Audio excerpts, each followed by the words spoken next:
সবাইকে স্বাগতম জানাইছো। আজি এটি বিশেষ কাৰণত আপোনালোকক আমন্ত্ৰণ জনাইছিলো।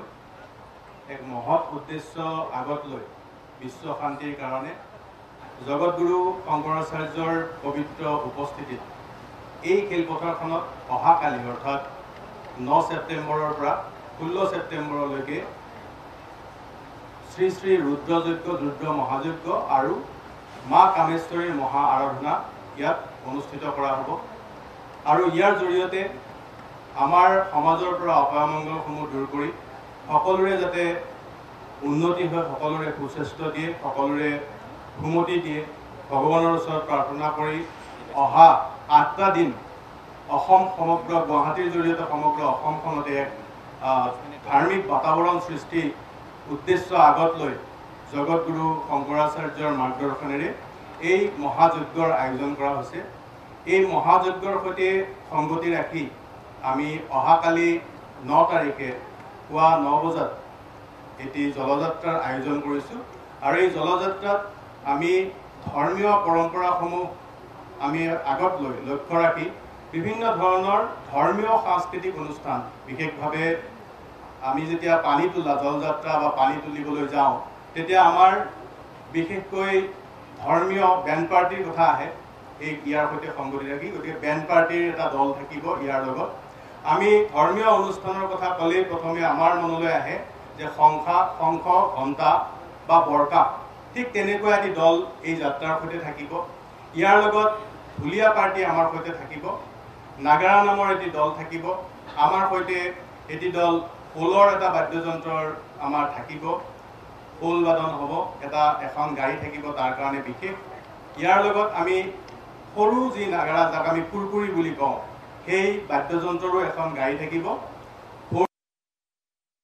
তাত আমি তাল বাদন কৰিম। গতিকে ঠিক তেনেকুৱা এটা অনুষ্ঠানৰ জৰিয়তে সন্মুখত কেইবাটাও হাতী ৰাখি আমাৰ জগতগুৰু শংকৰাচাৰ্যৰ উপস্থিতিত আৰু তেখেতৰ সমগ্ৰ ভক্তৰ উপস্থিতিত এই জলযাত্ৰাৰে আমি এই মহাযজ্ঞৰ কাইলৈ পুৱা 9 বজাত আৰম্ভ কৰিম।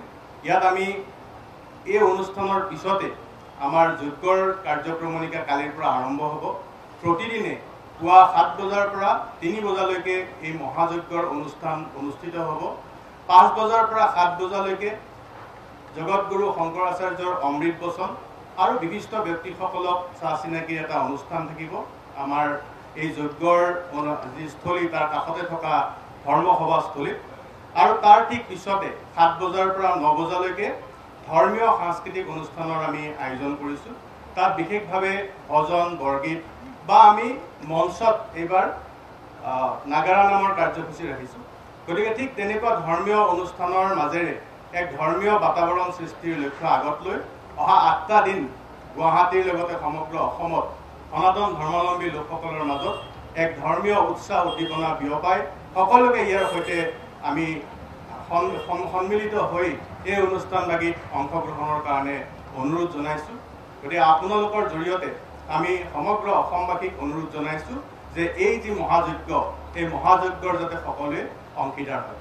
গতিকে আজিৰ এই অনুষ্ঠানত বিশেষভাৱে আমি যিহেতু অহাকালিৰ পৰা মহাযজ্ঞৰ অনুষ্ঠানসমূহ আৰম্ভ হ'ব, তাৰ প্ৰাক মুহূৰ্তত আজি আপোনালোকৰ জৰিয়তে আমি সমগ্ৰ অসমবাসীক আমাৰ কাৰ্যক্ৰমণিকাসমূহ জনাব বিচাৰিছিলোঁ। আজি আপোনালোকে আহি আমাৰ মাজত আমাক উৎসাহিত কৰিলে, তাৰ বাবে আপোনালোকক ধন্যবাদ জ্ঞাপন কৰিছোঁ। যদি আৰু কিবা আপোনালোকে এই বিষয়ে বিতংভাৱে জানিব বিচাৰে তেতিয়াহ'লে সুধিব পাৰে। আমি ইয়াত সকলো ভক্তৰ বাবে এই যি অনুষ্ঠান মুকলি ৰাখিছোঁ, ইয়াত কোনো ধৰণৰ সুকীয়া ব্যৱস্থা নাই। সকলো ভক্তই নিজৰ সময়মতে আহি ইয়াৰ যজ্ঞত অংশগ্ৰহণ কৰিব পাৰিব, বৈদিক ৰীতি নীতিৰ সৈতে একাত্ম হ'ব পাৰিব। আৰু তেওঁলোকে যি যজ্ঞৰ পূৰ্ণাহুতি হওক বা কালিৰ পৰা যি অদিবা বা আৰম্ভ হ'ব আবাহন, সেই সময়তো তেওঁলোকে থাকিব পাৰিব। গতিকে প্ৰত্যেকজন ভক্তকে আমি এই অনুষ্ঠানলৈ মুক্ত মনেৰে আহি তেওঁলোকে যি ধৰণে পূজা অৰ্চনা কৰিব বিচাৰে কৰাৰ বাবে আহ্বান জনাইছোঁ। অসমৰ মাননীয় মুখ্যমন্ত্ৰীৰ লগতে অসমৰ উপৰিও আন ৰাজ্যৰো বহুকেইগৰাকী বিশিষ্ট ব্যক্তিৰ ইয়াত আগমন হোৱাৰ সম্ভাৱনা আছে। কাৰণ জগতগুৰু শংকৰাচাৰ্যৰ সমগ্ৰ দেশতে বহুতো ভক্ত আছে। গতিকে তেখেতৰ অনুগামী বা ভক্তসকলৰ ভিৰ ইয়াত হ'ব। তাৰ লগতে অসমবাসী ৰাইজকো এই অনুষ্ঠানত আমি উপস্থিত থকাৰ কাৰণে অনুৰোধ জনাইছোঁ। 8 দিনীয়া 9 তাৰিখৰ পৰা 16 তাৰিখলৈ। তেওঁৰ নাম জগতগুৰু শংকৰাচাৰ্য শ্ৰী শ্ৰী অধোক্ষজানন্দ মহাৰাজজী।